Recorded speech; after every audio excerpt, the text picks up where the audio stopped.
Right. Looks like we're live.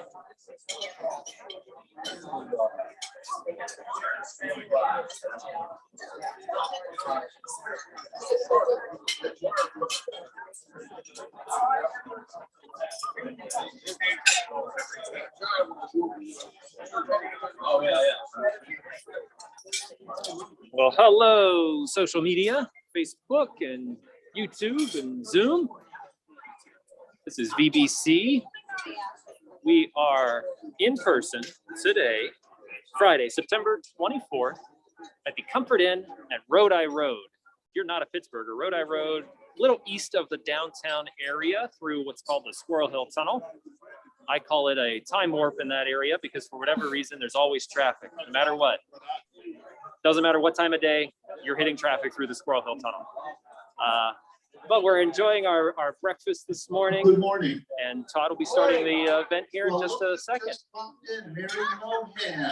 Just in time, you saved us. You know what you saved us from?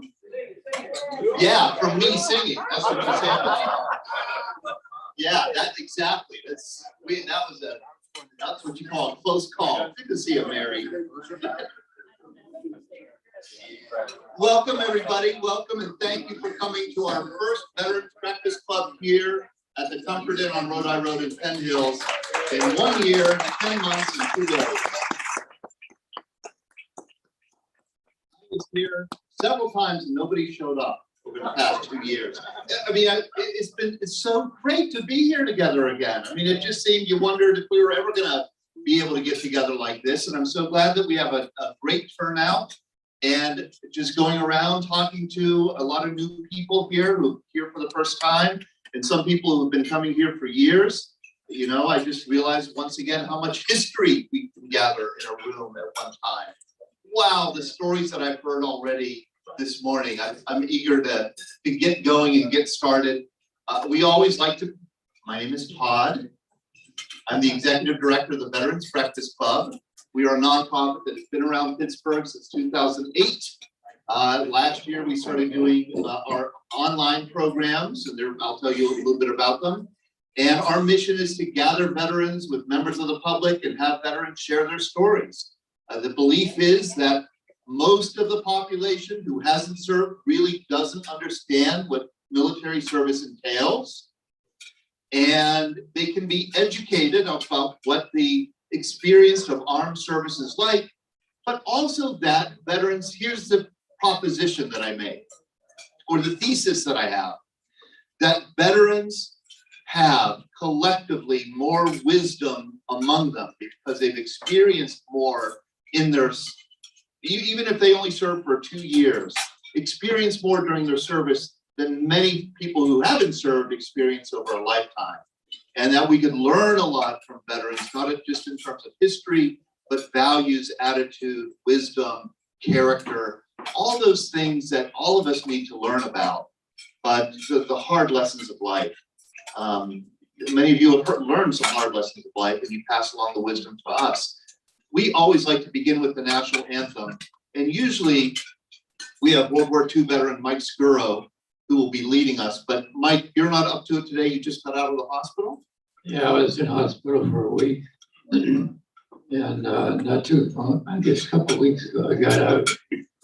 So the voice isn't back where it should be. So I relinquish that to Frank. So the voice isn't back where it should be, but the hair is still fantastic. Still growing.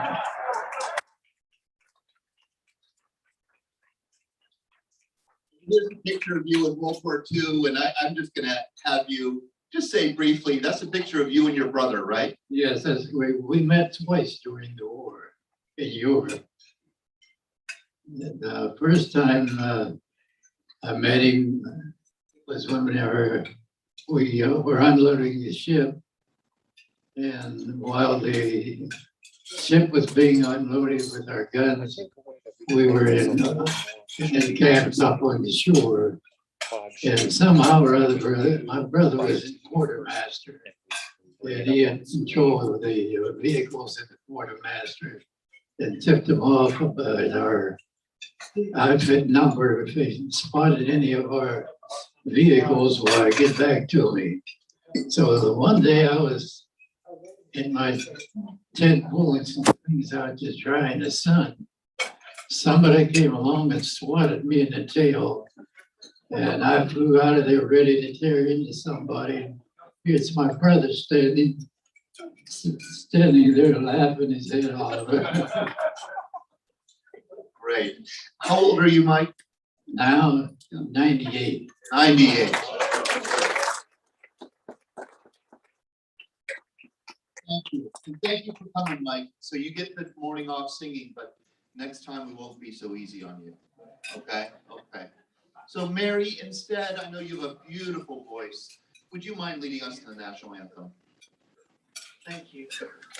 Thank you for the introduction. I was helping my husband out. He's here though. I did it. Oh, say, can you see by the dawn's early light what so proudly we hailed at the twilight's last gleaming, whose broad stripes and bright stars through the perilous fight o'er the ramparts we watched were so gallantly streaming, and the rockets' red glow, the bombs bursting in air, gave proof through the night that our flag was still there. Oh, say does that star-spangled banner yet wave o'er the land of the free and the home of the brave?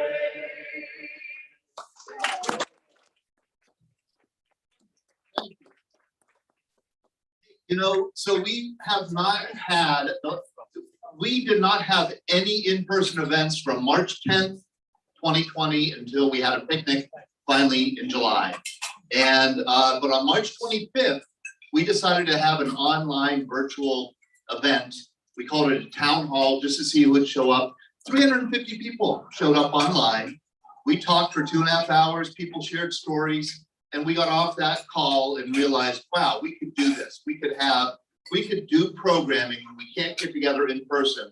We could do it online through Zoom and simulcast on social media, Facebook and YouTube. And that's what we've been doing. We've done 213 of these programs since March 25th, 2020. Several times a week, most weeks. Really wonderful, really fascinating. This Monday, we had on 2 98-year-old World War II veterans, both veterans of D-Day, Omaha Beach, Luciano Graziano and Jake Larson.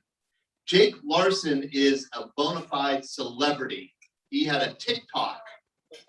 Does anybody here know what a TikTok is? You have no idea. Tom's the only one young enough in the room. Sean Hall knows what a TikTok is. It's a social media platform. He had a TikTok viewed 19 million times and is one of the most viewed TikTokers. He's 98 years old. Boy, was he fantastic. He joined the Minnesota National Guard at age 15. He got paid $1 a week. And that's why he joined, $1 a week in 1938. And he served from 1938 to the end of World War II. Really a fascinating person, told fascinating stories. And so I want to invite you and encourage you to join us anytime that you'd like. We'd love to have you. Love to have you share a story or just listen in on social media if you want. On Monday, October 4th, we're having these two men on, 2 World War II veterans. They were Richie Boys. You may have just heard about them. I think 60 Minutes did a program on them. They were born in Germany. They were Jewish. They escaped to the United States in 1939, 1940, joined the US Army, got trained in counterintelligence, and went back to Europe to conduct counterintelligence and interrogation in Europe. So we're going to have them on with an author of a new book about the Richie Boys on Monday, October 4th at 7 p.m. you can just go to our website, veteransbreakfastclub.org. Our schedule is there. You can just click the link on our website. The next week, we're having a group from Japan.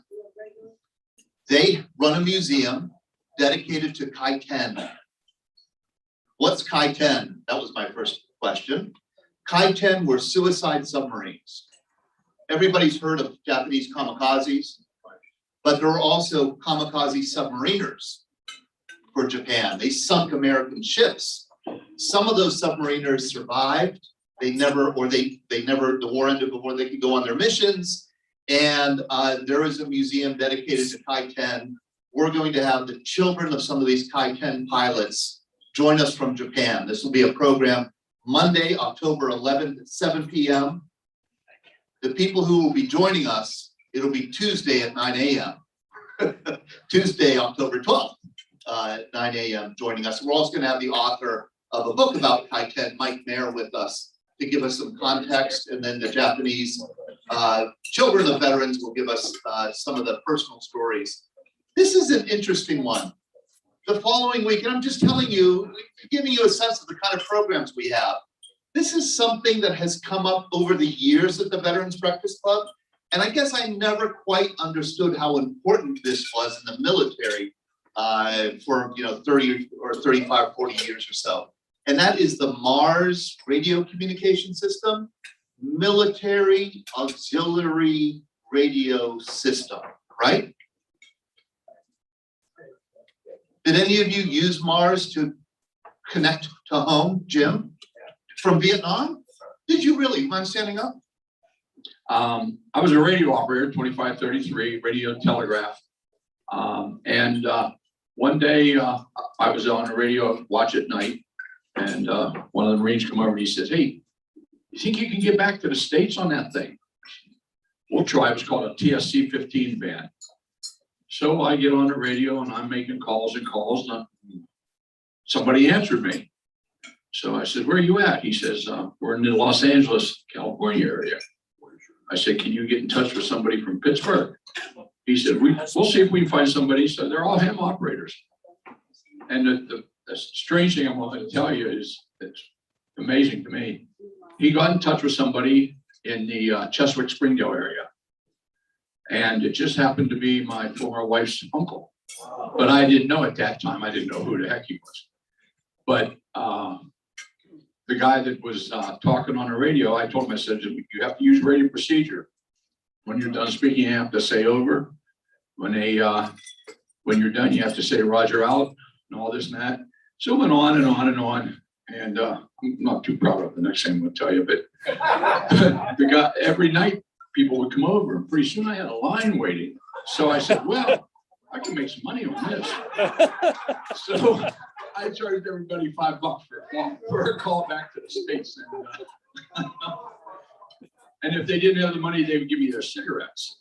Well, I'd take their cigarettes and trade them for their beer chits, because I didn't smoke, but I sure drank the beer. So that's my story.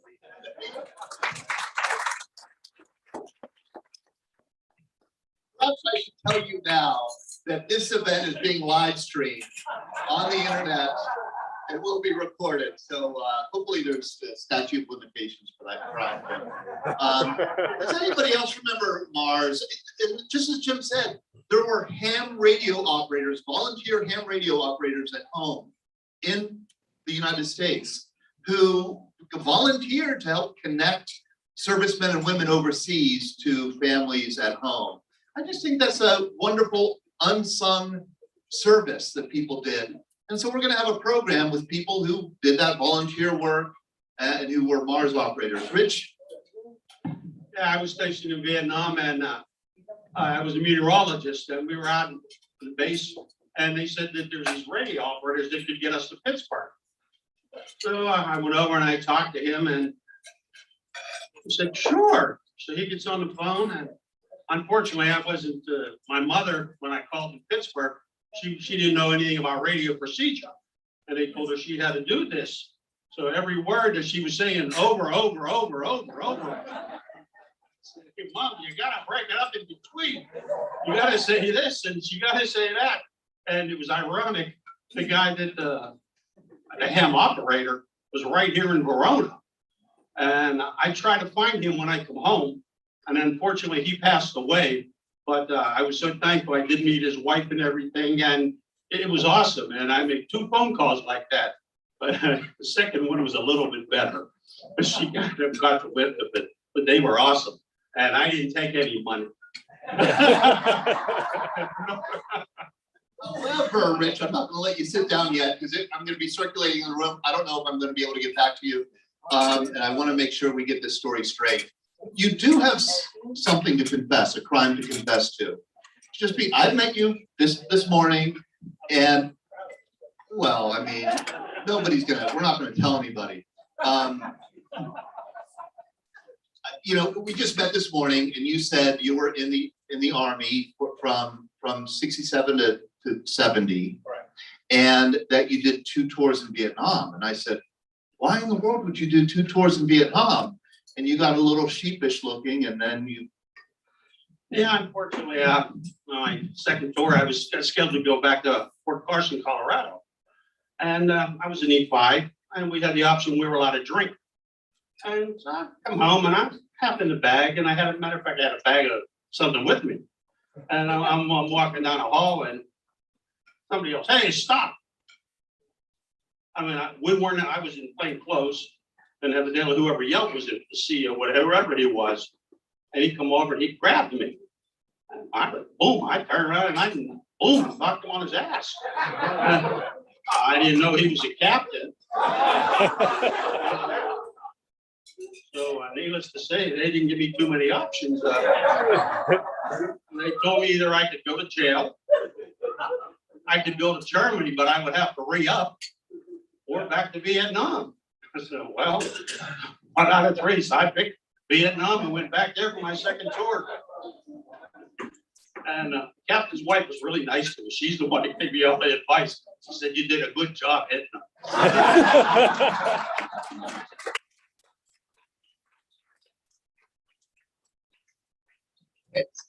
So we have a program on Mars operators and the AM civilian radio operators on October 18th. And then on November 15th, this is another one that I'm curious about. Everybody knows about those Americans during the 1960s who left the United States and went to Canada to evade the draft, right? There are about 30,000 Americans did that. But did you know about 30,000 Canadians came to the United States to join the military to serve in Vietnam? That totally fascinates me.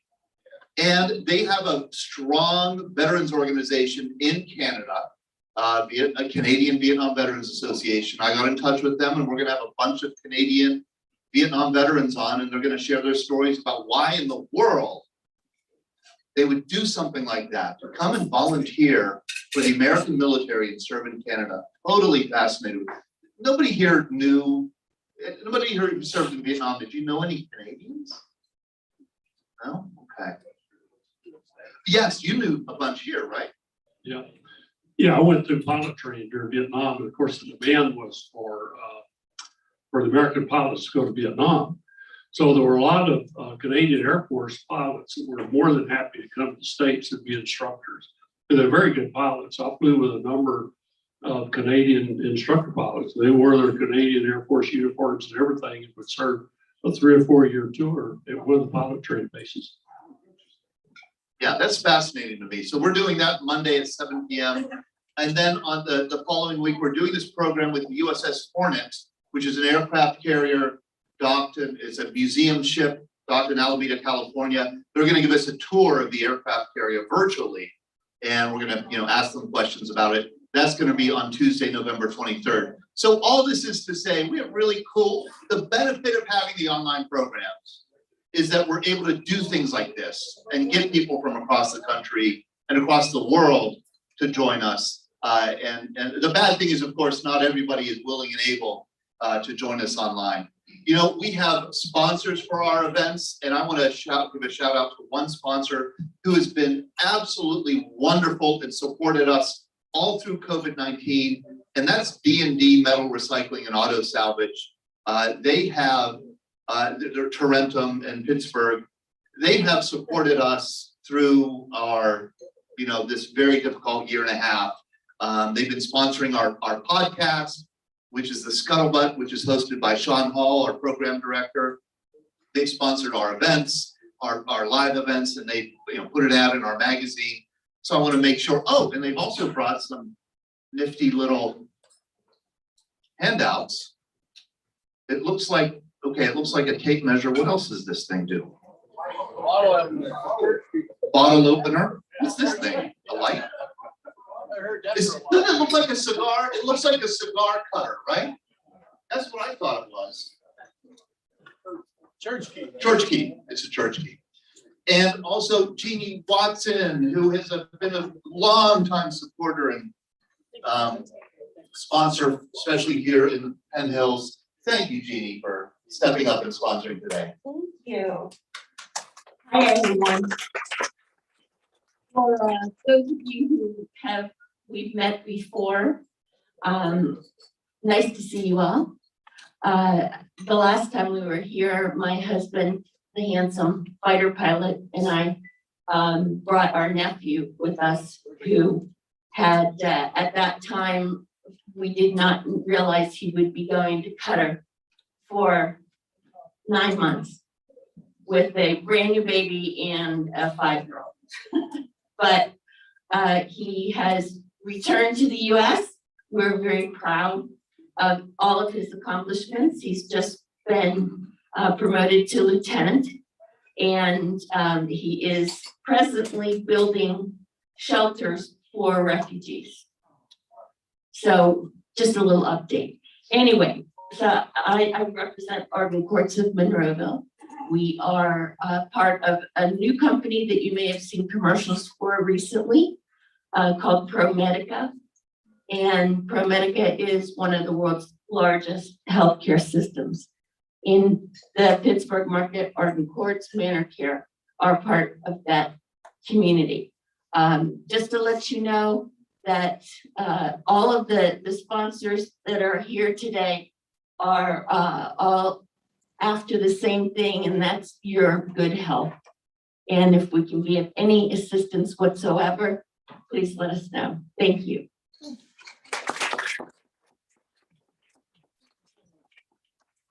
Penn Pulte from Juniper Village.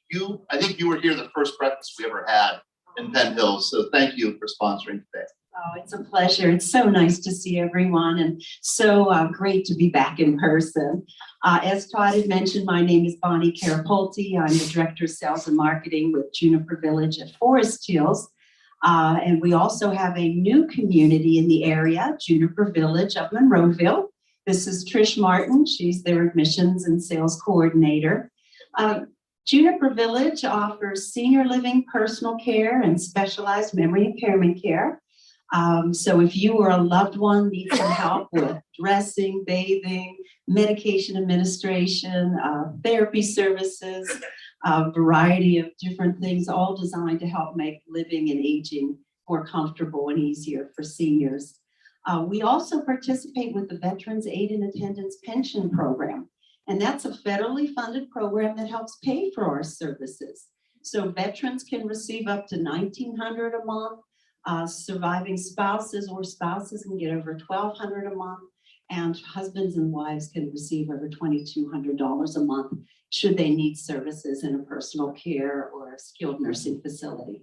So please stop by. We'd love the opportunity to talk with you, share some information on the Aid and Attendance Pension Program, as well as Juniper Village and all the services we offer. Thank you so much and enjoy the program.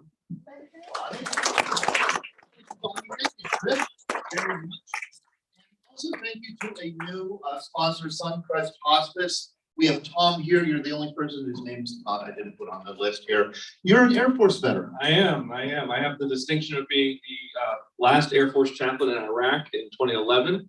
My understanding is I still maintain that title. But I'm here today representing Suncrest Hospice with my colleagues Lisa and Jen. And Suncrest Hospice, our office is here in the Monroeville area, and everyone knows what hospice is all about, right? We're here to provide end-of-life care for those who qualify due to a terminal condition. And one of the things, no one likes to talk about that because it's a sad thing to talk about. But one of the things I like to point out is that all of us, unless our Lord comes back for us sooner rather than later, all of us are going to face those days in our lifetimes. And the goal of Suncrest and our amazing staff is to provide the best care possible so that you can remain home, comfortable, safe, at peace with loved ones and family members around you. And so that's why we're here. We're proud to represent Suncrest together. One of the things I also like to mention during this time is that we have a robust volunteer program. Hospice is required by the federal government to have 5% of our budget met by volunteer service. So if any of you are looking for opportunities to sit with veterans and listen to stories, this is one of the reasons why I love the Veterans Breakfast Club so much, is because it's akin to my heart as a medical and hospice chaplain, is I spend so much time listening to stories. And that's what our volunteers do. And a lot of times those stories come from veterans like yourself.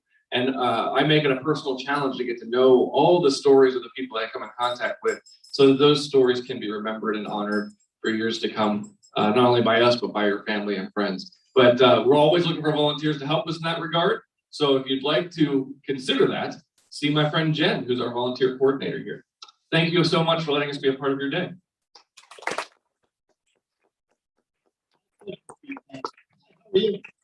All right. Hey, he's walking down the hall. He's wearing an Army shirt. I thought I'd stop him. Yeah, so you're a vet? Yes, sir. When did you serve? 78 to 85. Why did you join the Army? Because it was go in the Army or go to prison.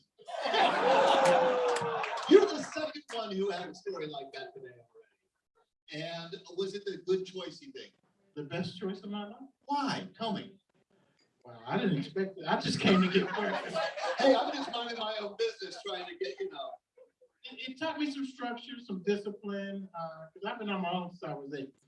And matter of fact, I do this thing right here, what I'm doing right now. I work with people with mental health challenges, behavioral health challenges. I live in Arizona, Phoenix. Anybody from Phoenix? Not one? Come on now. But yeah, why was it a good choice? Because it gave me some direction. I learned that, being in the streets wasn't where it was at.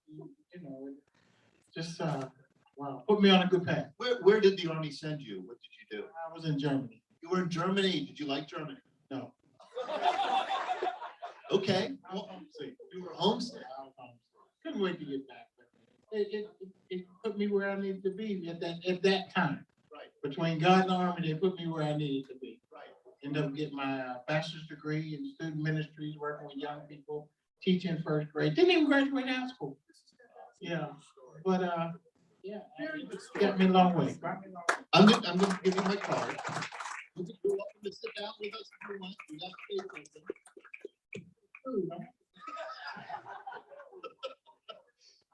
Or you could go and mind your own business, or you can stay with us. But be in touch, because we have online programs too. So when you're back in Arizona. All right. Stay in touch. Oh, what's your name? I didn't even know your name. Frank Hickman, yeah. Frank, good to meet you. Well, there you go. All right. I have questions for you. Being a chaplain in the Air Force in Iraq, I understand a chaplain would be running religious services, but what else? I imagine a chaplain doing a lot of counseling of young people. Yeah, I spent a lot of time counseling men and women who were dealing with a lot of various issues, as you can imagine, in a wartime arena, in a war theater.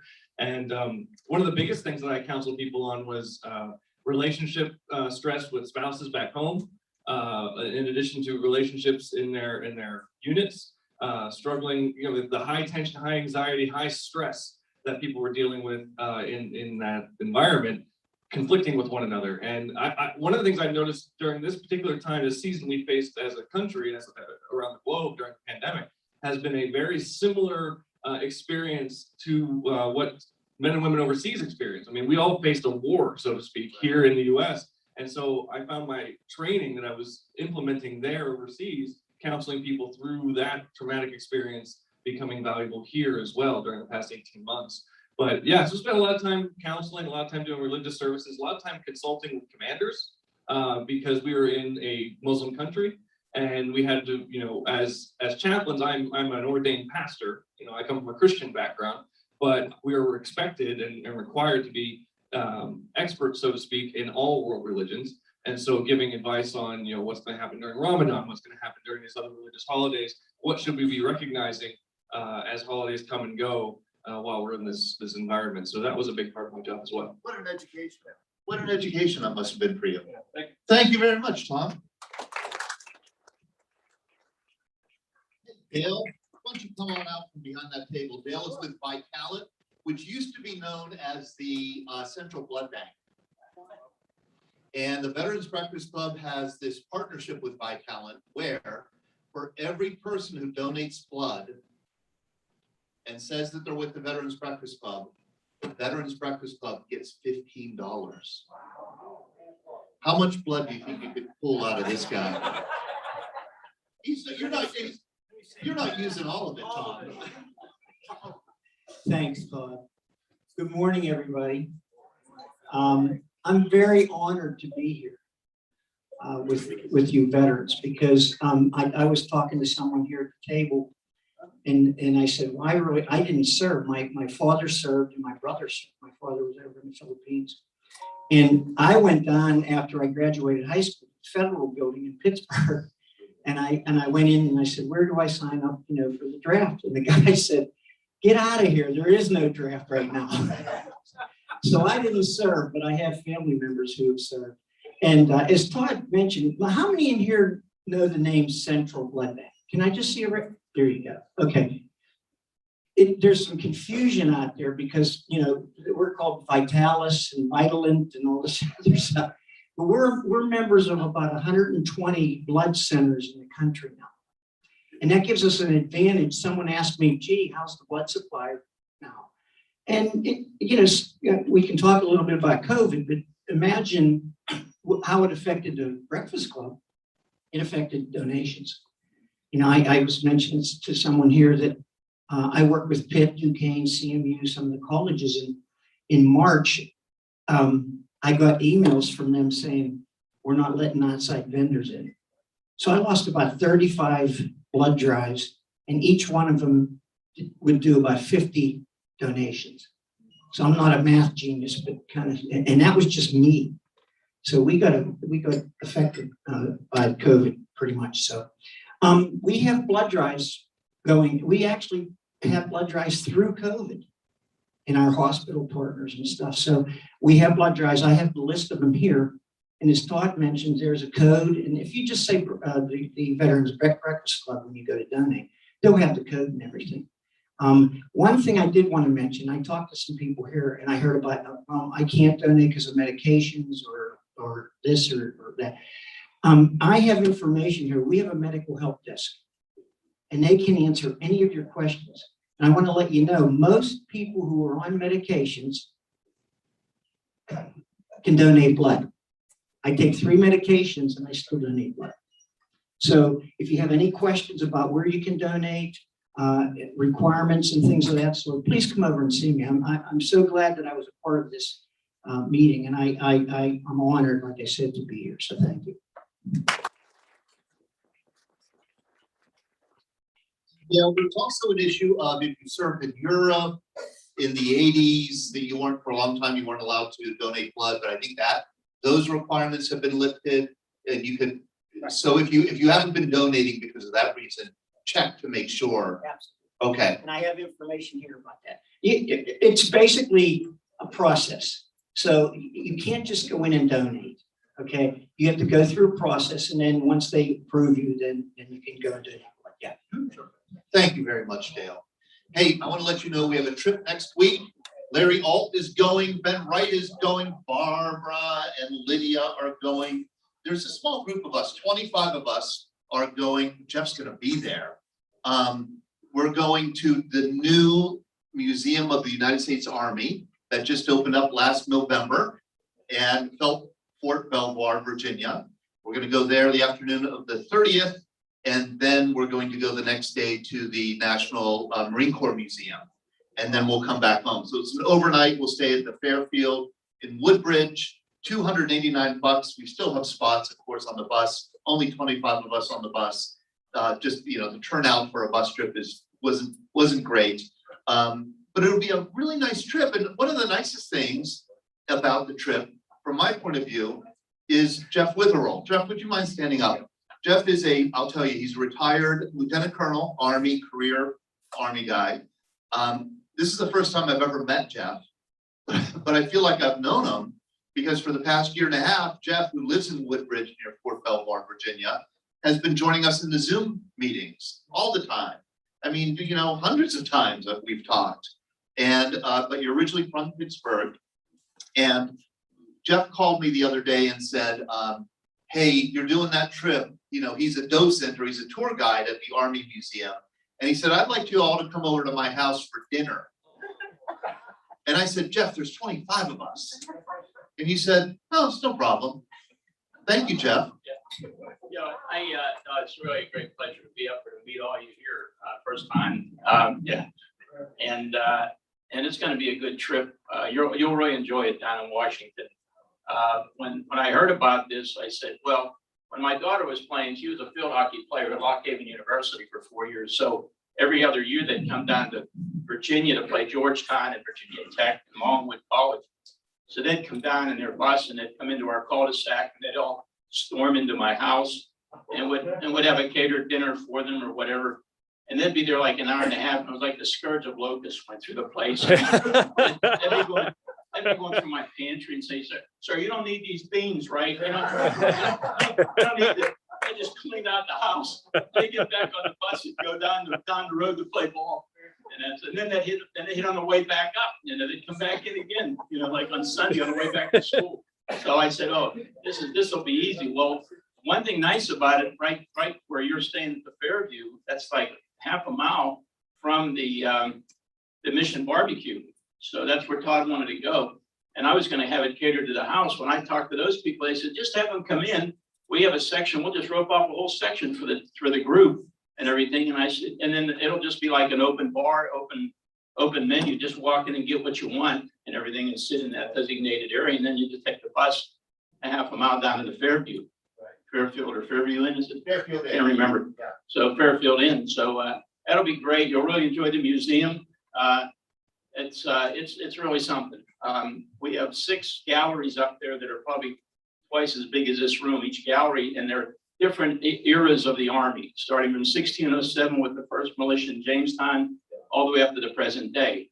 And they have the tank that liberated the 101st at Bastogne. They got landing craft. So you'll have a good time there. Todd said, how long? And I said, well, to get a good overview and see quite a bit of it, about 3 hours in that place. But you can spend a week in there. There's so much about the individual soldiers and individual exploits about the soldiers throughout the year of the Army. And then there's also a section called the Army and Society, which talks about the Army's place in society, into the U.S. citizenry, and how we deal with the citizens, the government, the civilian leadership, and everything like that. So we'll see you down there on the 30th. Well, hey, I want to show some pictures of your service. But when did you join the Army? It was right after. Yeah, 70. I came in out of ROTC. I was a scholarship student out of West Virginia, and I came in 70, and I stayed in 23 years, and then I got out at with about 7 days leave, 10 days leave, and I started a job as a contractor with the infantry, working on a system called the Land Warrior, and that moved into the Net Warrior, and so I was all over the place with the infantry leaders and everything, training them up, developing the system, going to Iraq and things like that with the battalion.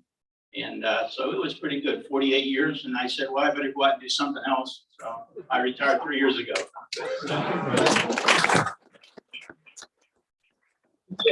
Ranger shirt on, but you volunteered for airborne training? Yeah, when I was at West Virginia, they asked the scholarship students, who do you want to be assigned with?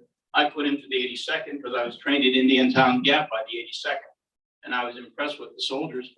So also the 82nd was going to be, everybody's going to Vietnam. So I said, well, I'm going to go with the 82nd, and the 2nd Brigade was going back to Vietnam. So I said, well, I'll go with them.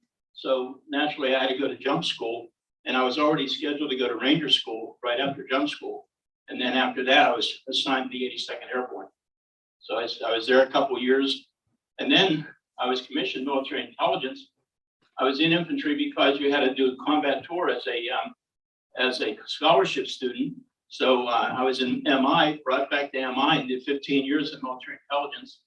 And then the last 6 I did in research and development. So that, yeah, so it's.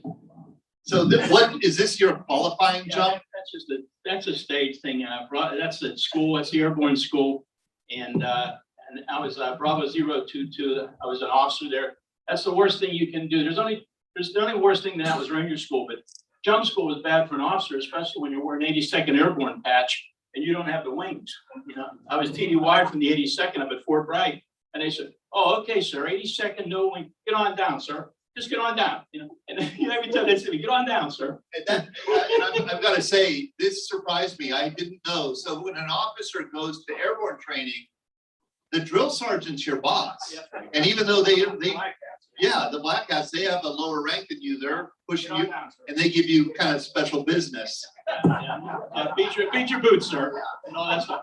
And then when I went to Ranger School, you had to be a volunteer to go to Ranger School, and then you were just a dirtbag. They called you a ragbag, but nobody wore any rank. All they had was your name in U.S. Army, and you were just a ragbag. I mean, then it didn't matter. You had captains all the way down to corporals in Ranger School, and they could care less.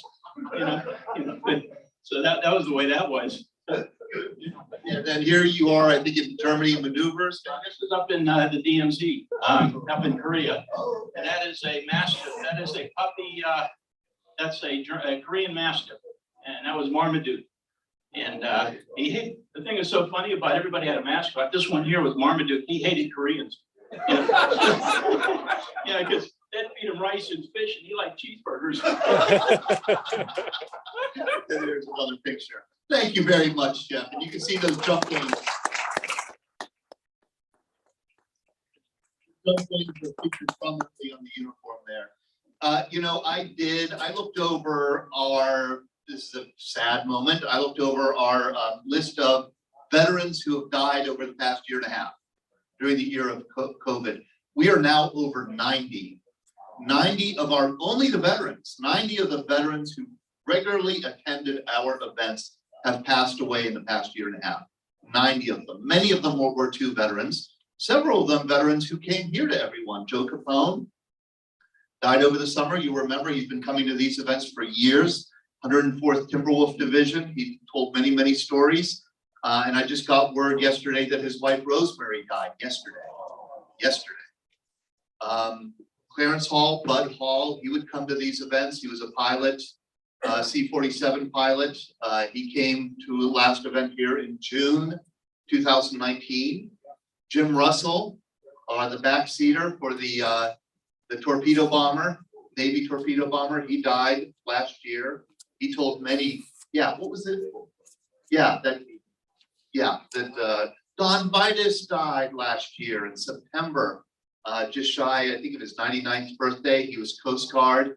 Every September, actually, we would pay tribute to his brother, who was killed in September 1944, and who had wonderful letters back home. It was Don's older brother, John, whom he adored. Carmen Leffler, she came to this event several times and shared her story. She wasn't a veteran, but she was interned by the Japanese in Manila for 3 years and survived as a 16-year-old girl. Wonderful story. Leo Plunkett died just short of his 103rd birthday. I ran into him 2 years ago at a Panera somewhere. And there he was, like ordering coffee. And he went out and showed me his red convertible that he had just bought for his 100th birthday. I never thought that he would pass. Wonderful veteran who would attend these events. Al DeFazio, oh gosh, this one hurts so badly because he came to these events, shared his remarkable story. And his daughter Valerie, you'll remember, wrote his memoir, The Italian Campaign. Valerie, how you doing? I miss your dad. You do too? Really? What was special? Would you mind standing up? You were very close. He was a wholehearted person who, you know, when he told you a story, he told it with his whole heart. And and because for that reason, he was also a very funny person, you know? How would you characterize that? Yeah, he made me laugh a lot. He came to live with me. I had to have him come live with me the last 2 months of his life. And every day was something different with him, always making us laugh, my husband and I. And he was just a funny guy. He loved life. He loved his country. Even 2 days before he died January 8th, January 6th, which we all know happened that day. His last words to me were, because I had the TV on in his room, and he said, "What's happening to this great country of ours? What's wrong with people today?" And those were his last words to me, and I'll never forget that. Amen. Yeah, but he died peacefully in my arms. I was glad to be there with him. I was able to hold him. He was a veteran, I should say, of the 26th Texas Division. 36, I'm sorry. Oh my gosh, 26 is Yankee Division. Yeah, Yankee Division. He was 36th Texas Division, fought in the Italian campaign. He did the Bloody River crossing twice, and you wrote his wonderful story, which is really harrowing. He had very harrowing combat experience, and spoke of it really eloquently. But what was stunning to me is, I mean, he had kind of pretty much the worst kind of military war experience you could have.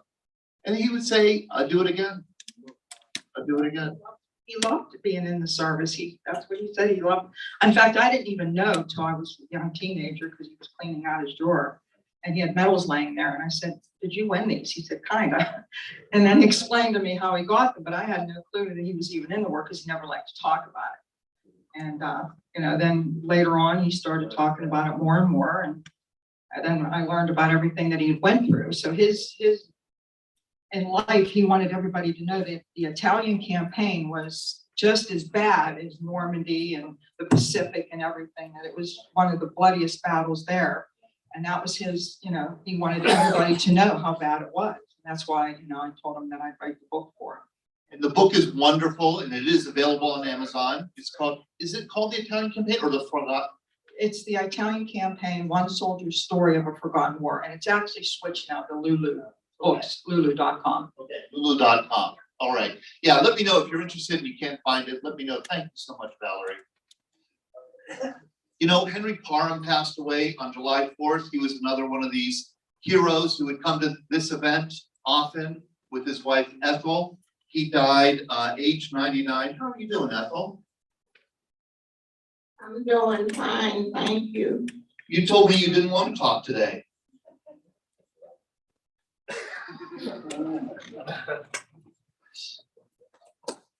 You dedicated a lot of their past several years to taking care of Henry. I'm convinced that you extended Henry's life and you improved his quality of life dramatically over the past several years. He loved these events. He loved kind of meeting people.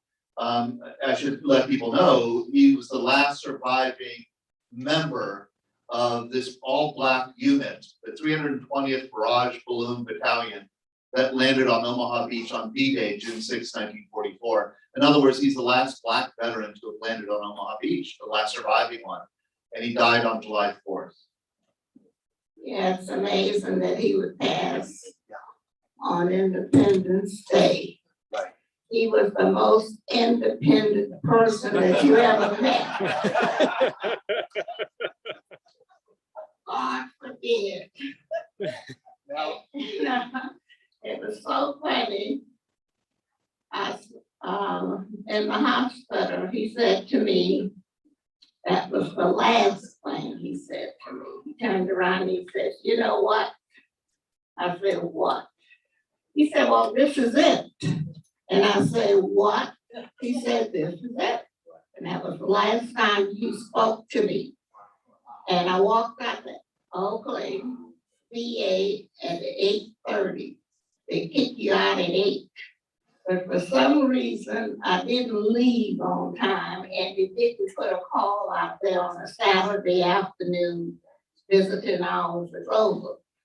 So I walked out and then at 3:30 in the morning, July 4th, the nurse said to me, he will not make the day.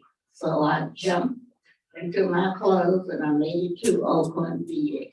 But I had said my goodbyes a long time ago. So, but he fought a good fight. And I, being in the healthcare system, I took very good care of him. So I have no regret. He's at peace, he's resting, he was in a lot of pain. So now he's sitting there probably laughing and saying, they're making all this fuss about me, what for? I just see that head of him. Oh, yeah. sitting across from me. And when he got cards from people, he would read them and he would shake his head and grin. And I said to his nephew 2 days ago that called me, and I said, well, your Uncle Henry's sitting down there laughing at all of us because we're out here knocking ourselves out trying to answer all these thank you notes. So I want to thank everybody who knew us all these years. We were married 47 years. And I thank you for your support and your concern. I'm gonna be okay. God is gonna take care of me. Thank you. Hey, Ethel, one more thing. You're a mixed marriage. You grew up in your Lafayette, Louisiana, Abbeville, Louisiana. So you're Catholic, Roman Catholic. He was Protestant. And he came to the Catholic Church. And I went to the Baptist Church. So it's only one God. So it doesn't matter. And we had a joke. Every time you walk in the Catholic Church, you know you got to dip your finger in the holy water. And I would say to him, do you want holy water? He says to me, no. When it rains, I get my holy water. And believe it or not, at the cemetery for 1 minute, that was a quick shower. And I said to everybody, he just blessed you all.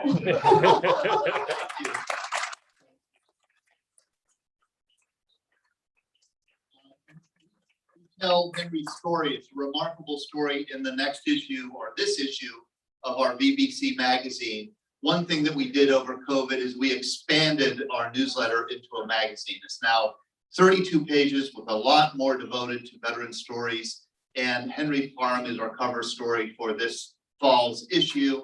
We have stacks of the magazine here. This is how most people find out about the Veterans Breakfast Club. They pick these up one way or another. So please do, if you didn't get one mailed to your house, we mail out 6,700 of them. If you didn't get one mailed to your house, it's because we don't have your address. We have the wrong address. If you didn't get one of these, please leave your address with us. We'll make sure that you get one. And also, if you can, take a stack with you and share them with people. Share them with somebody who might want to read these stories. You know, take them to a library, take them to your VFW or your Legion. This is how people can find out about the Veterans Breakfast Club and just read some great stories. I do want to recognize, I always like to recognize the oldest veteran with our here. Glenn, yeah, you're on the carpet now. I think you qualify as the oldest. How old are you? How old are you, Glenn? Where am I from? Yeah, let's start there. Where are you from? I'm from Monroeville. Okay. But not originally. You don't have that accent, Monroeville. I'm born in a little place, Maryland. In Maryland. Yes, in 1919, December 17th, 1919. December 17th, 1919. Hold it, I'm doing some math. So you'll be 102 in December. December? Yeah, you'll be 102 in December. Yeah, 102 in December.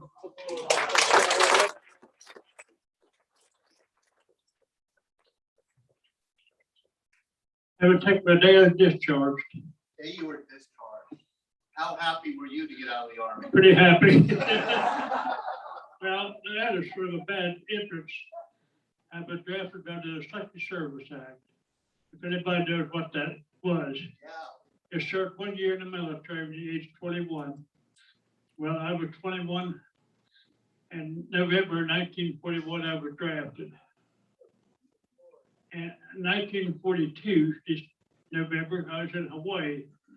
I went to see the first sergeant. I said, "Is there any chance I get a plane back to the United States?" He said, "I don't understand." I said, "Well, I'll understand you." I said, "I was drafted for 1 year. The day my year's up." We said, "I'll check over until I make a call." I go off the phone and says, "Well, you didn't finish reading your papers." And the bottom says, 1 year until further fully discharged. I said, "But a dirty dog." Yeah, that's amazing. There aren't many veterans left who were drafted before Pearl Harbor. There was a peacetime draft that began in 1940. It was called the Selective. Camp Cross, South Carolina, on that Sunday. When Pearl Harbor was formed. You were doing KP. On KP. Did you realize, oh gosh, I'm in for the duration now? Yeah. Wow. And then I was sent to Fort Ord, California. They put me 108th Infantry Regiment. And that's when I went to Hawaii.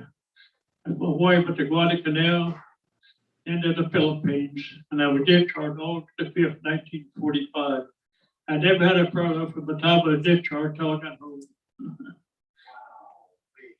And this is a picture. Are you in this picture here? I'm one in the middle. Guadalcanal, after kitchen. That looks like just a wonderful place to live. If you're a duck. Oh my gosh, what?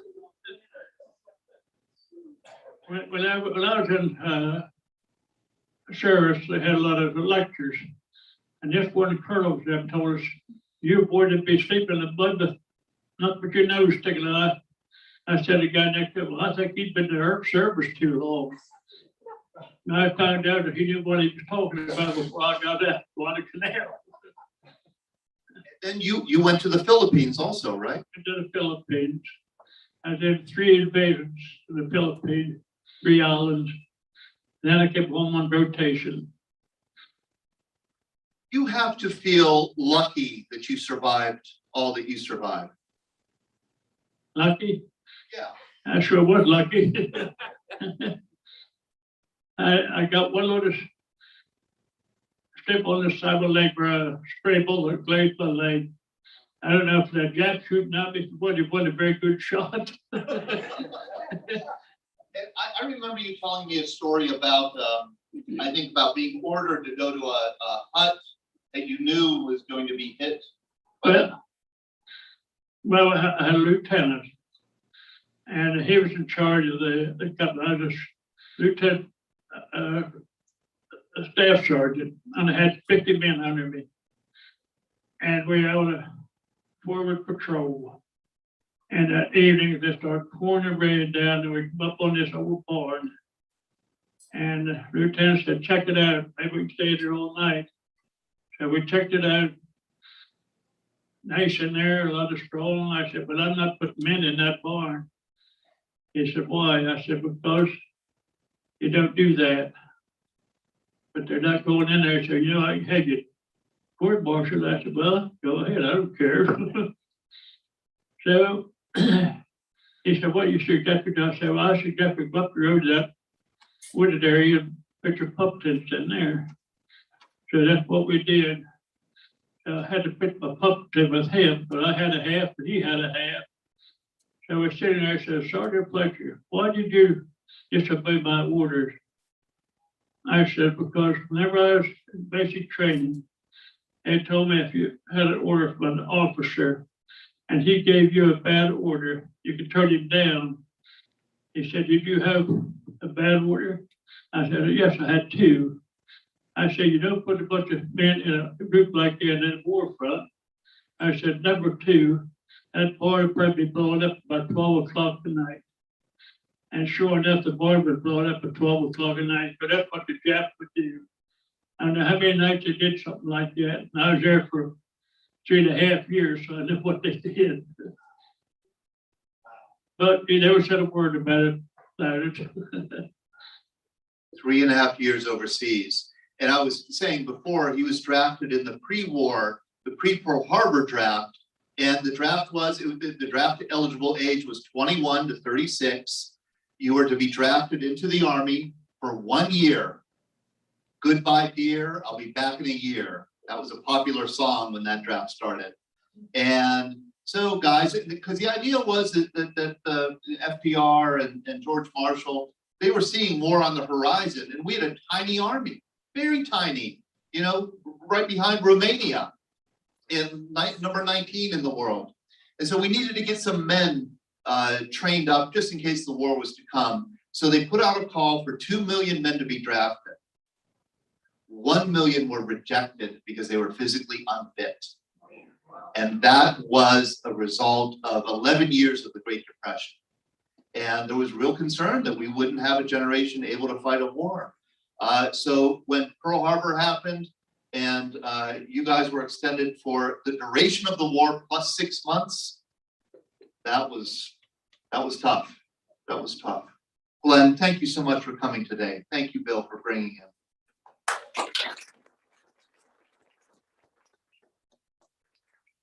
Dana has this wonderful artifact, a very valuable artifact. These are World War II patches, right? And these were collected by your grandfather? Yes, that's correct.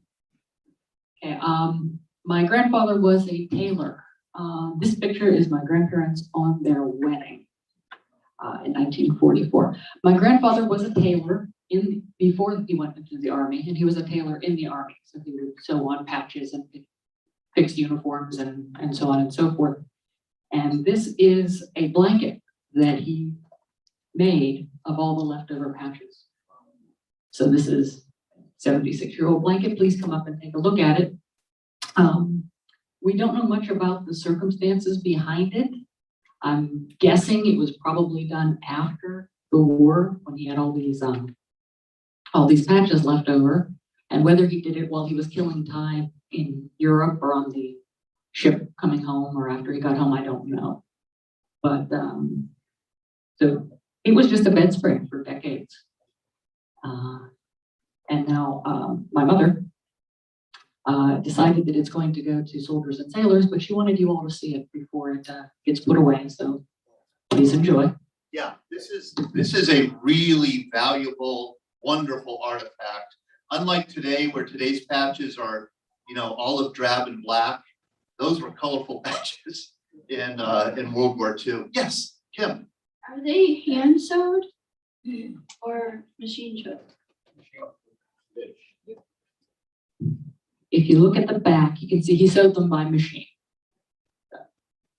Just beautiful. And some of them are, you can tell that they're just rarer patches that you don't see very often. Some of them are, you know, more common. The Timberwolf division is here. It is worth your while to take a look at them. Here's a wonderful picture of the whole. This is what it looks like. So your grandfather had an eye for design. I mean, that looks really, really cool. What is so this is their wedding photo? Yes, this is their wedding photo. I only know one story from his Army days, and that's the story behind this photo about how they met and got married. And it's a kind of an interesting story. Both of my grandparents were born here in the United States. My grandmother in Boston, PA. My grandfather was born in the town of Panawa, which was down near Avella. But the interesting thing about him is when he was 5 years old, the family went back to Czechoslovakia. And I believe it had something to do with the Cliftonville mine riot, but I haven't played that out. So he was raised in Czechoslovakia. He went to trade school. He became a tailor. So it's the late 1930s, and things were getting very dangerous in Europe, because in Czechoslovakia, you had Hitler on one side and you had Stalin on the other. But my grandfather was born here. He was a US citizen. So he was able to get out. So he came in 1938, did not speak any English. Got to the US, moved in with, I believe, an uncle of his who was still here. So he's working, he's trying to learn the language. Pearl Harbor happens. And he was drafted on December 8th, 1941. So here's this poor guy who barely speaks English, but US citizen. And he goes in the Army. So there was another guy in the Army who was born and raised in the US, but his family was from kind of the same part of the world. So he spoke the language. So the two of them became friends. And they got on leave. So my grandfather didn't have anybody. So his buddy's like, oh, come home. Just come with me. You hang out with us. So while he was visiting, his buddy's cousin from a couple doors down happened to come by, and that's how my grandparents met. So fast forward, it's 1944. He's getting ready to ship off. He was in the 7th Army, and he was in New York. So my grandmother took the train to New York to marry him. So they were taking the subway to the Orthodox Church in New York, and they were standing waiting for the subway. And she dropped her engagement ring on the track.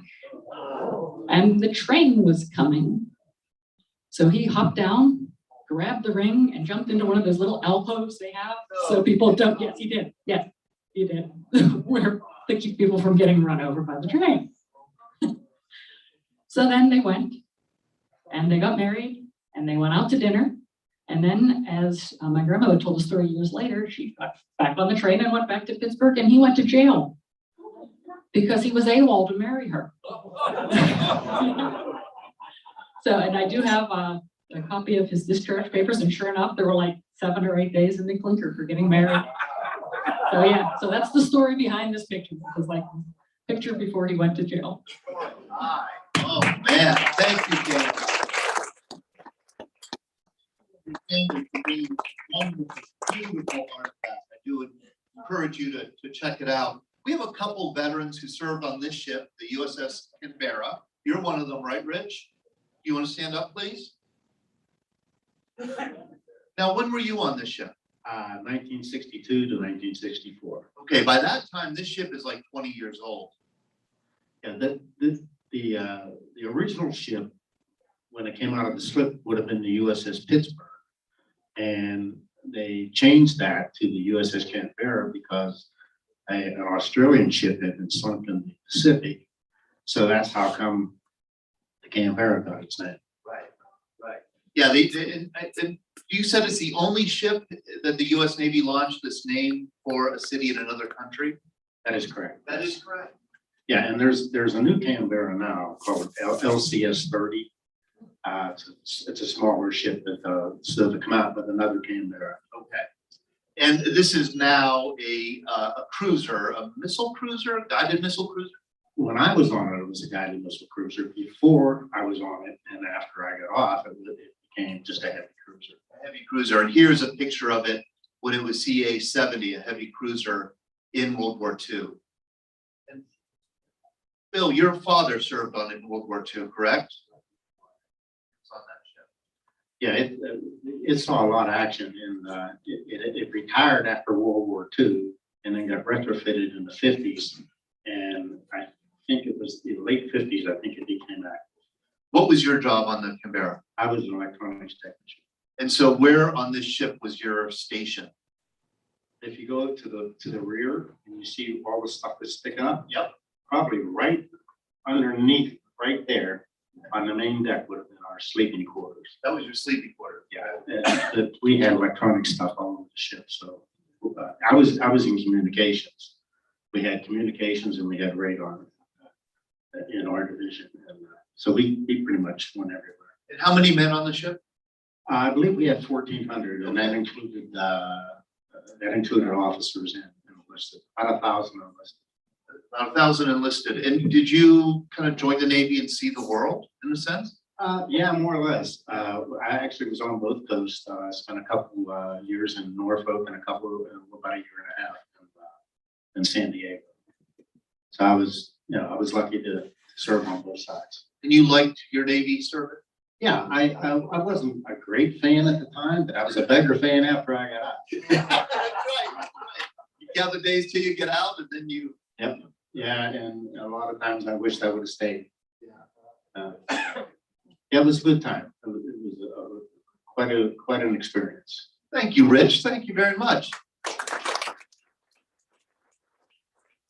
Let me get a Marine's perspective on what it's like to serve on the Kumbera. You were one of just a handful of Marines who served on the ship, right? Yes, sir. I was in a Marine detachment, which they had a Marine detachment to support all capital ships at the time during the Second World War, heavy cruisers or light cruisers, battle wagons, and aircraft carriers. My detachment was 35 men, and I don't want to change Rick's story any at least a little bit. I have some dates a little different than him. But I went on to Canberra in probably around June of 1961. We came off Marine Corps boot camp, and I was elected for sea duty. I guess they figured they didn't want this guy to volunteer for demolition to start messing with any explosives, so they put me on this ship. Poor sailors. But I had a good experience aboard the ship. I mean, I was there for approximately 16, 17 months. And as I was on there, me and another gentleman from Pittsburgh, okay, West Mifflin, okay, we had just come back from another shakedown cruise, which our ship had done it quite a few different times, because we had spent a lot of time in dry dock when I first got on, 3 months of chip and paint. Oh boy. But we got back to Pittsburgh, or back to Portsmouth, Virginia, and that was in a sense our home port, even though it was Norfolk. Well, we got back in Norfolk, okay, and we came home, this Richard and I, to Pittsburgh. Well, a couple of days later, at that time, I wasn't really concerned about what was happening in the world or too much. And I'm looking at the TV, I says, holy shit, there's my ship. It was in the blockade, Cuban crisis. They never called us back.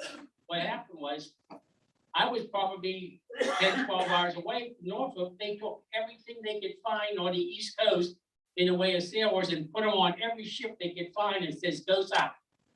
So when I did get back, a little more than a week later, less than a week later, I was in Portsmouth, which is sea school for the Marine Corps. And then they said my gear was transported up to Quonset Point, Rhode Island. I was on an aircraft carrier. They had just come back from down in Cuba, okay? And I spent the rest of my 2-year tour aboard ship with another 40 Marines on this here escort aircraft carrier. I got hot, and I ended up in the after I had my time on the Lake Champlain, I was back at Camp Lejeune, and then I spent some time down there, about 15, 16 months, and I spent my last 6 months Paris Island with all the recruits of the rifle range, where where a lot of those guys were going back in 1964, 65. Right. I did have an experience on the Kumbera that everybody doesn't admire the idea, but when you were aboard ship, everybody had their duties every once in a while. My duty was cleaning the latrine. Okay. Oh boy, everybody had their time there. Well, I got the smart idea. Well, as long as I was spending my time cleaning it, every once in a while, I put a big sticker up on 2 of the 2 to 4 stalls. BD stalls only, They would stay clean. Oh, when they stay clean. And when I had inspection, all I had to do was actually keep doing them clean. You were doing a good job. I said, thank you, sir. Signs were done. I just couldn't wait till we leave. The signs went back up. Oh boy, I had experiences in the service. I mean, it isn't something that you brag about, but it's just the idea to save me a lot of sweat. I got fortunate. The day I was supposed to be my 4-year enlistment in the Marine Corps, I got lucky. I was just a person of every lucky experience, even though my life is working. My time was up as of the 2nd of January, 1965. I got called by Otis Elevator, which I had filled out an application 6 months before. South Hills Village was coming out of the ground. They asked me if I wanted to go to work. I had 36 years in the elevator business, and I've been retired 20, and I'm looking forward to another 20.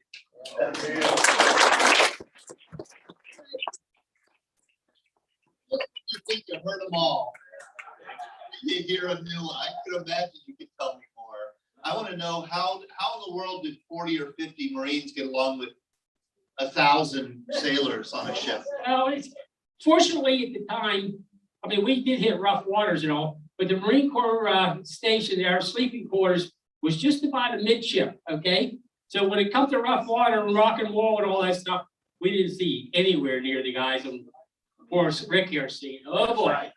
And but we hit it off pretty good. I mean, I wasn't one of the guys that when we had Liberty or something like that went flying off to the nearest bar. I was always the sightseer.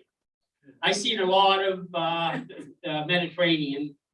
We had a med cruise. Bill was on there at the same time. Or Rick, you were on there, right, Rick? Yeah, I can't complain. I had a good life. And Bill, I just want to put you on the spot a little bit because your father served when the Kumbera looked like this. Did he talk much about his service? Absolutely not. He's like a lot of these veterans that never knew anything. The only thing we knew was what our mother told us. And she said your dad was on a ship in the Pacific. It was in a lot of action. It was torpedoed. It was used as a decoy ship and all that. And the thing about that is how this sort of all came about was a friend of ours who I knew for 35 years, and we never knew anything about this, was his father was starting to suffer from dementia. And he started going into the past, and he told his son about when he was in the Navy and he was on this ship in the Pacific, and it was torpedoed. I said, wait a minute, what's the name of that ship? He said, the USS Kumbera. And I said, my dad was on that ship. And we had no clue. They both had the same story. The mothers had little bits of information about it. And then you did some research for me, and he thought found a clipping in the newspaper of whatever it was, a Sun Telegraph, whatever back then. It showed a list of the names of the men that were on the Kumbera when it was torpedoed in the Pacific. And there was James R. Moran, Jim Breisinger were two of the men. Now the thing with this is that we lived 2 streets from this family. We went to the same schools. Our mothers knew each other. They were in Christian mothers together and whatever. And our dads were typical, men's fellowship in those days was on Tuesday nights. The dads would get together in the social room, drink beer, smoke cigarettes, play cards and tell stories. And we have no idea if they even knew or mentioned that they did this together. And they were 10 years apart in age, but we have no idea. And then when he was telling that, it comes out. You find out you have all these common threads with people that are in this room that we may never know about if we didn't have the Breakfast Club or something telling these stories. And then in fact, so I'm telling this older than me. Much older. Much older, much more out of shape. Marine. I'm telling this story because, wait a minute, I was on the Kumbera and involved. And then he calls me a few weeks ago and says, hey, our reunion is going to be in Pittsburgh this year. And there's a guy from Pittsburgh who's going to go to it. And here they are. Let me ask you, Bill, you're a veteran. You served as your hat says, the 199th Light Infantry Brigade. So you joined the Army, you served in Vietnam. I have your photo here later in the slide deck. Did your father didn't even talk about it then when you were in the Army and about to ship off to war? No, he never acknowledged anything like that. I mean, as close as he ever came to telling me how war was is when I left for the service. He took me to the airport and he hugged me. And I think I told you this story once before, but my sister had watched that. She said, there's something you don't know about that story. She was in high school at the time. And she went to the airport when I was shipping off. And she said, when we walked back from the airport, she goes, your dad was crying. So he was, and then when I come home, my dad was one of those ones, how you doing? But that's about as much of a relationship that we had in the service. And when my mother used to tell little stories, he'd sit in the corner laughing his head off. He'd be as red as Bob's hat, because of the stories or whatever she'd say. It wasn't because when he was in Boston. Right. And that was it. And if without, probably this would never have came about. I didn't talk to somebody who told me. Okay, well, this is what I'm trying to get at is difficult for us. And I don't think I ever told you, if you're not familiar, I'm not a veteran. I never served, I'm a historian. So I'm many steps away from the experience of serving in the military. And one thing that, it just kind of perplexes us is why you don't talk about it as much, especially with people like me. Why don't fathers tell their children? Why don't mothers tell their children? Why don't family members? Is there something about the experience that's just too hard to discuss? I think for a long time it is. I know with my kids, I never talked much about it. And I mean, they knew I was in the service. When they had the dress up box, they had all my old Army fatigues and everything. But until the one time that, we did an interview, they didn't know any of the details of where I was and what I did. They knew I was in Vietnam. They knew I was in the service, but They never asked? No. And I think too, with our generation, a lot of people, when you come home, your friends didn't really want to talk about it. They weren't there. You talked about it with those you did, but then even though you fought in the same war, if you were in the South, it was a different war than where you were where I was. If you were up at the DMZ, it was a different war. Right. Same war, but a different war. And so you talk about it occasionally, but then I let it go for 40 years.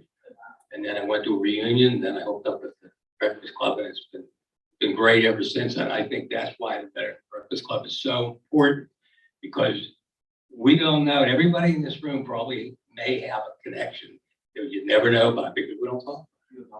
And then it was just through a coincidence that we found this story. So Thank you, Bill, and thank you, Bob, and thank you, Rich. Great slice of history. We have another Marine here. Hi, Pete O'Connor. How are you? Good. I'm doing pretty well. Would you mind standing up? Pete, you've been coming to these breakfasts for a long time. You're a Marine. The Marines are always quiet, well, except for Bob. Quiet, and polite, and unassuming, right? Isn't that the Marine? No, Jim? Do I got that wrong? Yes. Why would a nice guy like you join a service branch like the Marine Corps? Well, it was a strange situation with me. I went down and joined the Navy. And whenever I went to enlist, they told me that they wanted 4 to 6 years. And I said, 4 to 6 years? I wanted to go for 2. And they said, well, the best that we can do for you is if you go next door, I think they can accommodate you. And then I went over to the place next door and it was 3 years. And I said, okay, well, 3 years, I can do that. How bad could it be? And then I found out at Paris Island how bad it could be.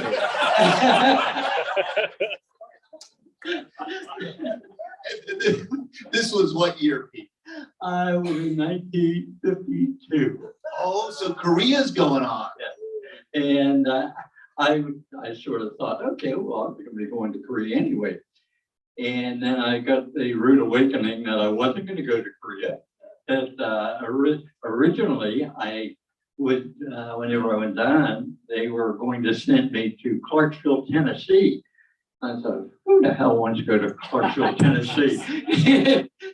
But eventually in 53, they did. They sent me out to Camp Pendleton and I went through that. And then I went to Korea from 53 to 55. So it was when the Korean War was actually ending whenever I was going over. So the armistice was signed on July 27th, 1953. You arrived just after that or so? It was in October that I got there. Yeah. The expectation was always that the armistice, which was just a ceasefire, which we're still abiding, there was no peace treaty.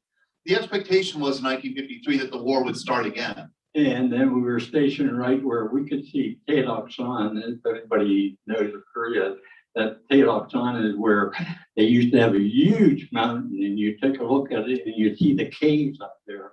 In the caves, they would have that they bulldozed into them, and they had gun emplacements all over there. And my job, of course, I was in the infantry type, and I was a machine gun operator. And whenever we got over there, we had the 50 calibers that we were facing Taedoksan all the time. And then it was on a demilitarized zone that we had to be patrolling the demilitarized zone while I was over there.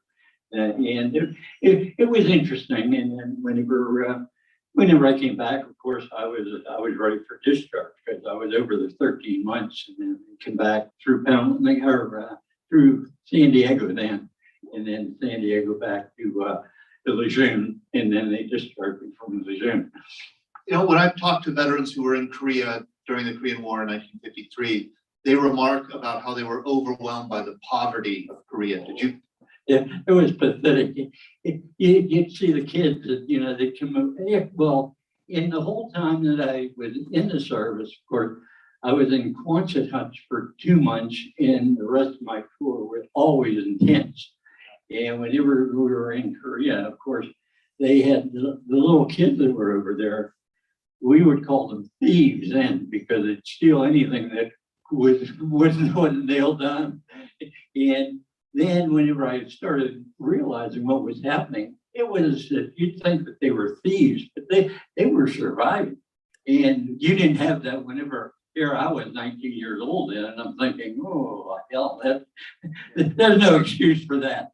But then you realize there was an excuse for that. but in the long run, I think that it was a good experience. And I think that I took it once I got out of the Corps. I think that I was very happy that I was not in the Navy. And then the Corps has always been Semper Fi with it, you know. And it's still. So it shaped the rest of your life in a way? Definitely. And then, of course, well, then I was married for like 58 years before I lost my wife, Lois, it did sister. That's how I got involved here, too. Thank you so much, Pete. Thank you for sharing that. Say, we have somebody who has joined us online from Arizona. Her name is Susan Kee, K-E-E. She was born in South Korea. She's about my age. She quit her job in corporate America and has dedicated her life, and I really mean dedicated her life, to honoring and celebrating Korean War veterans of every era. And she has a wonderful program. She has a great YouTube channel where she interviews Korean War veterans. And here's her argument, and it's very simple. Here's her trouble that she has with Americans. She was born in South Korea. She lives in the United States now. She says, Americans think that they lost the Korean War, but I'm here. And South Korea is prosperous because you served in Korea. And we owe our lives to you. And it's so moving to have her on, because I think we tend to think of Korea as, you know, one of those awful stalemates, and it was, but there was a purpose to it. There's a mission to it. People like Jeff, who served decades later, you know, in Korea, were fulfilling that mission too. So thank you, Pete. Thank you very much. Somebody gonna say something or no? Oh, Larry, I knew that you wanted to say something. How are you, Larry? Good to see you all again. I can relate to 2 wars. My cousin was Second World War, stationed on a carrier in Enterprise. He didn't talk much about the war either. Is that you? That's me. That's before and after. When I think that's a first grade picture on the left. And then the other one's graduation from boot camp, Camp Dewey. I served on 2 ships in the U.S. Navy for active duty and actually 2-year reserves after that. That was just fleet time. I had aircraft carrier Franklin Delano Roosevelt, which was once called the Coral Sea, but when he died in office, they burnt the Coral Sea emblem off the bottom of the ship, and then they put USS Franklin D. Roosevelt. Now, if you look at that picture, you see that smoke coming out of the stack? That's what I used to do. I was down 35 feet below the water level. That's a boiler room. We had 12 boilers on the ship, 2 steam catapults up forward. That's all we had. Angle deck for catch and recovery. And engineering was my job. I had #1 engine group, 3 boilers for that engine. We usually operated 2 boilers at a time. Top speeds about 32.5 knots with all 12 boilers on the line.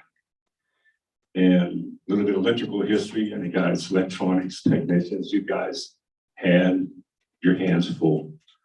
for the airplanes, Airedales. On a ship that size is 4,300 people. It was all men, no ladies. That was when the Navy, to me, was the real Navy. So we did that for, I know I probably got in trouble when I said that. My apologies to half the room. No, it's all right. Nowadays, it's a co-ed ships, and I understand that. You ladies are more different than men. You can multitask better than us. You can do too many things at one time. That's why men don't understand you. And yeah, it's true. I'll admit it. My wife keeps me straight. I'm married to Susan 27 years. That's my second marriage. It's the best. Anyway, the second ship I had, I don't know if you get some on the destroyer, USS Perry, Matthew C. But this, anyway, there's a picture of me down in the fire room of the carrier.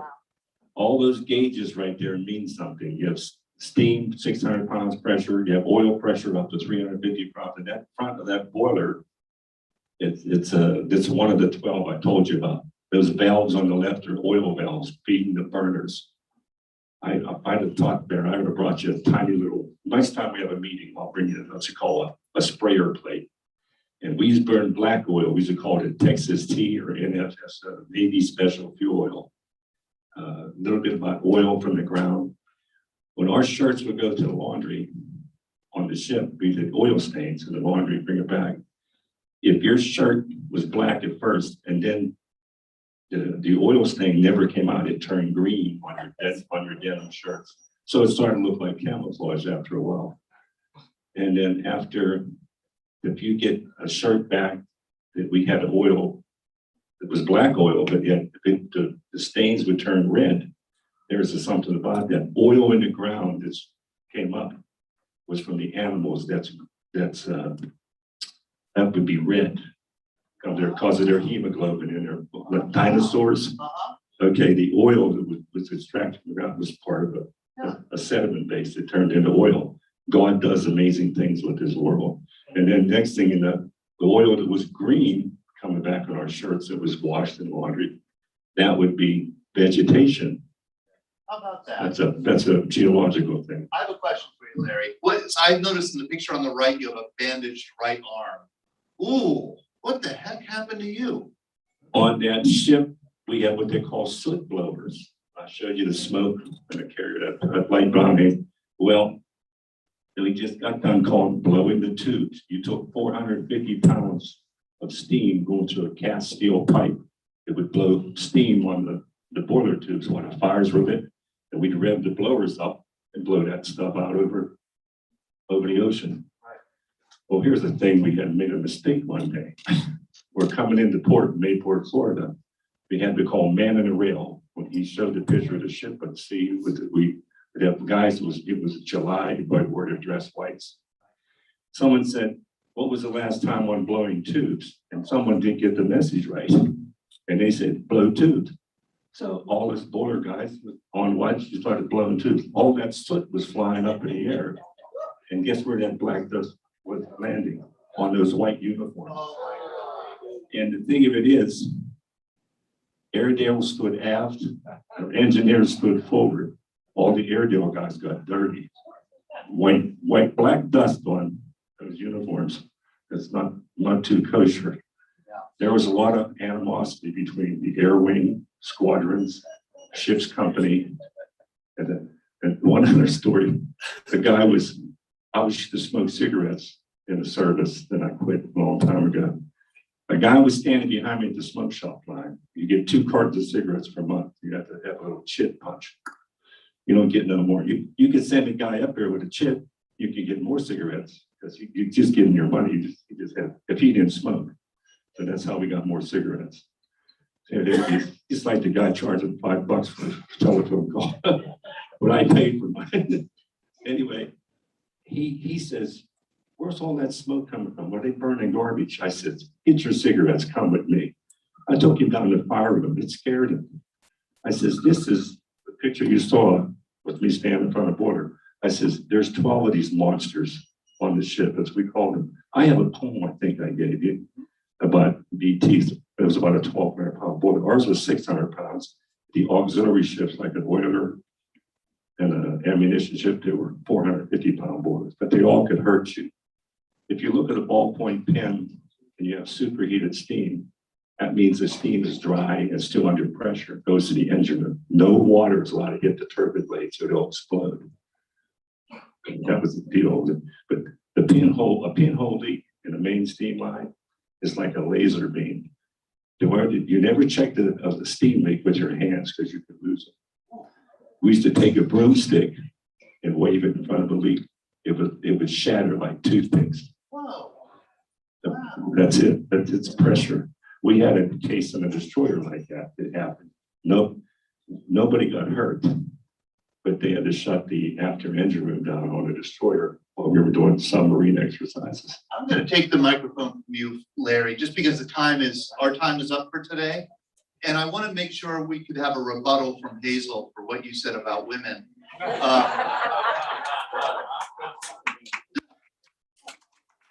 Thank you very much, Larry. I'll see you Thursday morning for our trip. Yes. You are an engineer. Stand on up, Navy.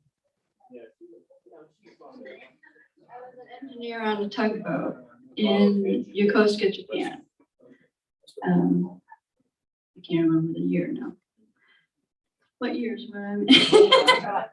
Seagoing? 89. Was it one of those big seagoing tugs? It wasn't as big as a seagoing tug. We brought in the fleet when they came in. And there was 4 in the crew. And I came home many days looking like an oil spot, as my husband called me. You were Navy also. I retired Navy. Were you an engineer also? No, I was an interior communication electrician. Okay, so you had some sense. Yes. I mean, it sounds bad. Being down in the boiler room, all that oil. We didn't have boilers. Oh, what engine? We just had the engines, and when I had to go for petty officer, when I took the exam, I had to study my butt off about the boilers because we didn't have them, and I didn't know what they looked like or anything like that. I just had to play along. How long did you serve in the Navy? 4 years. 4 years? Did you like it? I think we got our answer. Yeah, the old wooden minesweeper. Yeah, the old wooden minesweepers also had boilers on them. We had 2 of them. And learning how to use them, because on air, the crew does everything, reiterate. So ran the boilers, engines up top, and did pretty much every job you could imagine. And you were on the Bainbridge, which is Our ship was a converted destroyer leader, DLGN, that converted to CGN. It's our first nuclear powered ship, not built from the keel up, but converted over. Right. Long Beach was the first one built from the keel up. Now, did you meet in the Navy? Yes, in Japan when she was working. We lived in the same barracks. Women were on the bottom floor, men were on the top 2. I would come in and he would ask the watch who that oil spot was, and we just started. She'd leave in cleaned up grease and she'd come home in the afternoon just dripping in oil, hair all greasy and hanging and just, as I always tell everybody, I'm a sucker for hard luck kids. The last time you're gonna see him. Thank you very much, Charles. Thank you, Tim. Yeah. When I was on tugboats, we were talking about oil spots. I was doing a test on the dual oil strainers, EMS test. And you have to have someone start the engine once you switch it over to make sure it's running properly. And I had a seaman down there with me, and she thought I had told her to turn it on. And I still had the lid off of the oil strainer. And she turned it on, and that just went all over me. I was just covered from head to toe in oil. And it was not cool oil either, it's warm. And I walked up the ladder, got into the galley, and everybody's sitting in the galley, and they're like, one of them goes, "Hey, slick."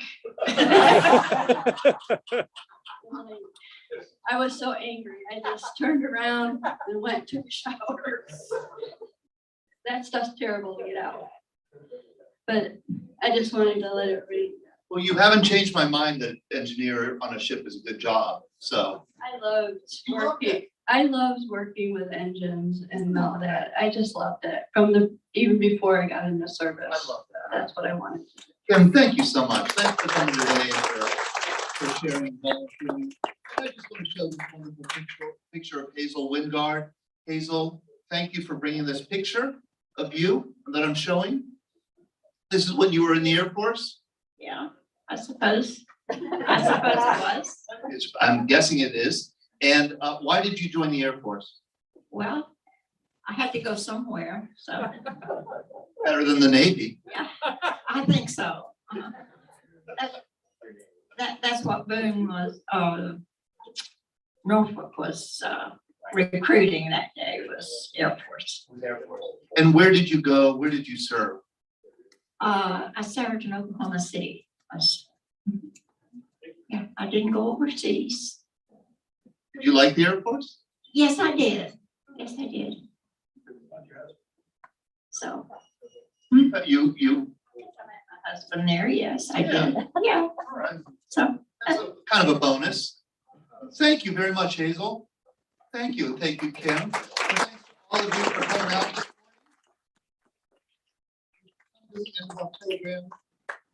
Yes, Chris, Rolo. Just do a commercial off of what Kim was just talking about. If you Google it, San Diego webcam, I ran across this a couple months ago. San Diego webcam, it's a nonprofit, and they've got about 6 or 7 cameras around the harbor. And you can all day watch naval ships, submarines, aircraft carriers, all manner of naval ship come in and out of the harbor. It's fascinating to watch how they do this. It's fascinating to watch the tugs when they assist, and also the security, how they actually escort them in or protect the major capital ships with escort and that. So it's San Diego webcam. Google that. It's quite entertaining at times. Thank you for that tip. You know, those of you who have email accounts, you probably get our Monday email, BBC Bulletin. We like to put things like that. That's a good one for our marathon. Things that people would enjoy. I will look that up and include that in our next email. Yeah. That Vice Admiral Pete, who was the first captain of the Bainbridge, just passed away last week. He was 100 years old. Oh, wow. Wow. If anybody's served back then, which a lot of you here have in that area, you may have known, but wanted to pass that on. Thank you, Charles. And thank you. What we have enough. Hey, Tony. I just have a couple of quick questions. Larry, did you ever hit your head down there? Did you ever hit your head? Byron. Lots of time. And Jim, who paid for those long distance calls?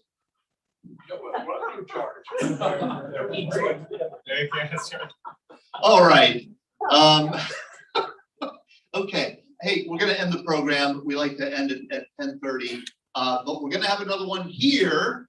Yeah, we're going to do the 50-50. We're going to have another one here on December 4th, our next one here. And we're going to feature the stories of Leon Mickens. We didn't get to you today, Leon. Does that mean you're going to avoid coming? Another Marine. We need to hear from other Marines. How much money do we have here? $132. $132. All right. You trust me to pick the ticket? No. Here we go. Jerry, do you want to read the number? Because you don't trust me. Oh, you don't forgot. 595015. 015. 015. Tony Pilato won. There we go. Congratulations, Tony. Hey, thanks to all of you for coming out. We do like to close with God Bless America. Mary, would you be willing to lead us in that? I hope to see you either online or on our trip or at a breakfast soup. Thank you, Mary, so much. My pleasure. I don't know the verse that Mike always does. He has an extra verse. God bless America. land that I love. Stand beside her and guide her through the night with a light from above. From the mountains to the prairies to the ocean, wide the foam. God bless America, my home, sweet home. God bless America, my home, sweet home.